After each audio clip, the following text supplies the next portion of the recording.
Shalom saudara yang dikasih dalam Tuhan, puji Tuhan. Hari ini kembali lagi saya menyapa setiap umat Tuhan dimanapun Bapak Ibu Saudara berada melalui program Bible and Coffee. Saudaraku, saya rindu melalui program ini setiap kita umat Tuhan tetap terus berpegang kepada firman Tuhan, bukan kepada kenyataan yang kita lihat. Karena seringkali kenyataan yang kita lihat membuat kita takut, membuat kita stres, membuat kita khawatir. Tetapi ketika kita berpegang kepada janji Tuhan, firman Tuhan, maka timbul pengharapan. Karena kita percaya Dia Allah yang berjanji dan Dia pasti menggenapi apa yang Dia janjikan dalam kehidupan setiap kita. Hari ini kita kembali akan merenungkan firman Tuhan. Kita berdoa, kita datang kepada Tuhan. Bapa, dalam nama Tuhan Yesus, terima kasih buat kasih setia Tuhan yang terus menopang kami. Kami sadar kalau kami hidup hari ini semua karena kebaikan Tuhan. Kami hidup berdasarkan anugerah Tuhan dalam kehidupan kami. Itu sebabnya kami rindu untuk tetap terus tertanam dalam kebenaran firman-Mu. Roh Kudus, sampaikan sesuatu bagi masing-masing kami. Urapi kami sehingga kami mengerti akan kebenaran. Dan biarlah kebenaran ini yang memerdekakan hidup kami. Di dalam nama Tuhan Yesus Kristus kami berdoa. Haleluya. Amin, amin. Puji Tuhan. Saudara yang dikasih dalam Tuhan, ada satu kebenaran firman Tuhan yang saya mau bagikan hari ini buat setiap kita. Di dalam Yakobus pasal yang kelima, Yakobus pasal yang kelima ayat yang ke-16. Saya percaya ada banyak dari kita sudah tahu betul tentang ayat ini ya.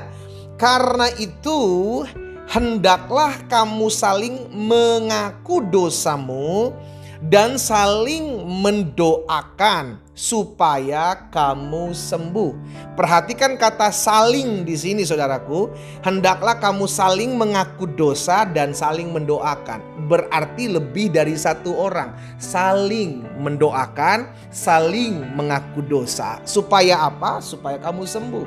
Karena dampaknya ketika saling mengaku dosa, saling mendoakan, maka doa orang benar, doa orang yang benar bila dengan yakin didoakan sangat besar. Bukan cuma sangat besar, bukan cuma besar kuasanya, tetapi sangat besar kuasanya, saudaraku dikasih dalam Tuhan. Ya, jadi hari ini kita diingatkan bahwa ketika ada kesatuan. Kenapa saya bilang kesatuan? Karena saling gitu loh. Saling mengaku dosa, saling mendoakan, saling menguatkan, saling mengencourage. Ada kesatuan. Di balik kesatuan inilah ada berkat-berkat Tuhan di dalamnya. Dan ini yang terjadi hari-hari ini. Kalau iblis tidak bisa menghalang-halangi umat Tuhan, gereja Tuhan bertumbuh, maka iblis memecah-mecah gereja. Kenapa? Memecah-mecah hamba Tuhan. Kenapa? Karena ketika gereja terpecah-pecah, hamba Tuhan terpecah-pecah, umat Tuhan terpecah-pecah, maka tidak ada doa yang besar kuasanya. Loh, iya dong. Buat apa? Kan begini saudara. Kapan kita memiliki doa yang besar kuasanya? Ketika kita saling mendoakan. Dengan kata lain, fokus kita bukan lagi kepada pribadi kita. Saling mendoakan berarti engkau menolong orang lain, mendoakan orang lain. Sehingga pada akhirnya ketika kita ada saling mendoakan, saling mengaku dosa, saling mengencourage, saling menguatkan satu dengan yang lain, ada satu kesatuan. Dan dampak dari satu kesatuan adalah kuasa. Dampak dari satu kesatuan ada berkat-berkat Tuhan. Itu sebabnya kenapa secara khusus dalam Yohanes 17 Tuhan Yesus berdoa buat kesatuan murid-muridnya. Kenapa? Karena dalam kesatuan ada kuasa. Dalam kesatuan ada terobosan. Dalam kesatuan ada mujizat. Galatia pasal yang ke-6 ayat 2 bilang begini. Bertolong-tolonganlah menanggung bebanmu. Bicara bertolong-tolongan bukan bicara tentang diri sendiri. Bertolong-tolongan menanggung beban berarti bicara untuk orang lain. Do something. Buat lakukan orang lain. Sama seperti Yakobus 5 ayat 16. Saling mendoakan. Saling mengaku dosa. Saling support. Saling mengingatkan. Ada bertolong-tolongan. Sehingga akhirnya Galatia. Rasul Paulus kepada jemaat Galatia mengatakan. Kamu sudah memenuhi hukum Kristus. Kapan seseorang dikatakan memenuhi hukum Kristus?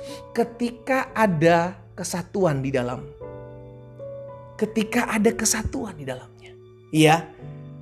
Kita tahu bersama dalam Mazmur 133, saudara dikasih dalam Tuhan, di mana ketika ada kesatuan, kesanalah berkat Tuhan curahkan. Hari ini kita diingatkan dimanapun saudara berada. Kita hari ini diingatkan bahwa kita mungkin punya kekurangan. Sama, rekan pelayanan kita, teman seperjuangan pelayanan kita juga punya kekurangan.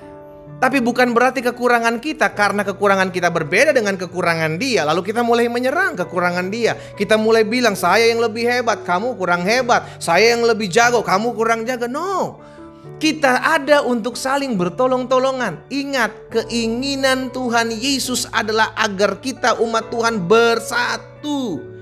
Tetapi keinginan si jahat, keinginan iblis, keinginan setan adalah membuat anak-anak Tuhan, umat Tuhan terpecah.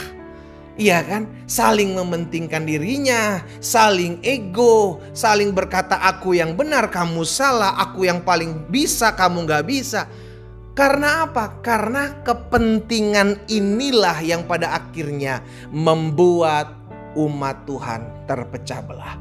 Ketika umat Tuhan terpecah belah, maka iblis akan gampang menghancurkannya. Kenapa gampang menghancurkan? Karena umat Tuhan tidak bersatu. Ketika bersatu, iblis sulit menghancurkan. Tetapi ketika terpisah-pisah, terpecah-pecah, disitulah iblis mulai menyerang satu persatu. Hari ini kita diingatkan untuk tetap terus berjaga-jaga. Baik dalam Yakobus pasal 5 ayat 16 maupun Galatia 6 ayat 2. Ayo saling mendoakan, saling mengaku dosa. Ayo saling menolong, saling menopang, saling mengingatkan, saling support, saling apapun yang kita lakukan. Kita harus berjalan bersama-sama. Karena ketika kita mulai berjalan bersama-sama, ada berkat-berkat Tuhan di dalamnya, ada kuasa di dalamnya. Kita boleh berbeda, tapi jangan sampai perbedaan kita membuat kita terpecah-pecah. Kita boleh memiliki latar belakang yang tidak sama, tetapi jangan sampai latar belakang yang tidak sama ini membuat kita terpisah-pisah. Justru kita mesti menyadari bahwa latar belakang yang berbeda-beda, ketidaksamaan ini menjadikan suatu kekayaan untuk kita tetap terus bersatu, bergandengan tangan, merebut jiwa-jiwa untuk hormat dan kemuliaan nama Tuhan. Tetaplah bersatu. Karena dalam kesatuan ada kuasa Tuhan, ada berkat-berkat Tuhan, ada mujizat Tuhan dinyatakan dalam hidup kita. Kita berdoa, kita datang kepada Tuhan. Bapa, terima kasih buat setiap benih firman Tuhan yang hari ini kami dengar. Oh Tuhan Yesus, tolong agar setiap kami anak-anak Tuhan tetap terus bergandengan tangan. Karena kami tahu dalam kesatuan ada pemulihan, dalam kesatuan ada berkat-berkat Tuhan. Dalam kesatuan ada mujizat Tuhan. Kami saling mendoakan, kami saling mengaku dosa, kami saling support, kami saling bertolong-tolongan. Dan kami percaya Tuhan sendiri yang mengajarkan kepada setiap kami untuk tetap bersatu dan bergandengan tangan. Hamba berdoa di mana-mana tempat umat-Mu berada mendengarkan firman-Mu. Apapun latar belakang kami, dari berasal denominasi manapun gereja kami percaya Yesus tetap Tuhan yang menyatukan kami. Yesus tetap Tuhan yang memberkati kehidupan setiap kami. Terima kasih Tuhan Yesus. Hari ini hamba juga berdoa buat yang sakit. Sebab ada tertulis, disampaikan firman, disembuhkan mereka. Tergenapi hari ini dalam nama Yesus. Dan oleh bilur-bilur-Mu kami yang sakit sudah dijamah dan disembuhkan Tuhan. Terima kasih Bapa yang baik. Berkat-Mu ada atas setiap umat-Mu dimanapun mereka berada. Demi nama Yesus Kristus Tuhan kami berdoa. Haleluya. Amin.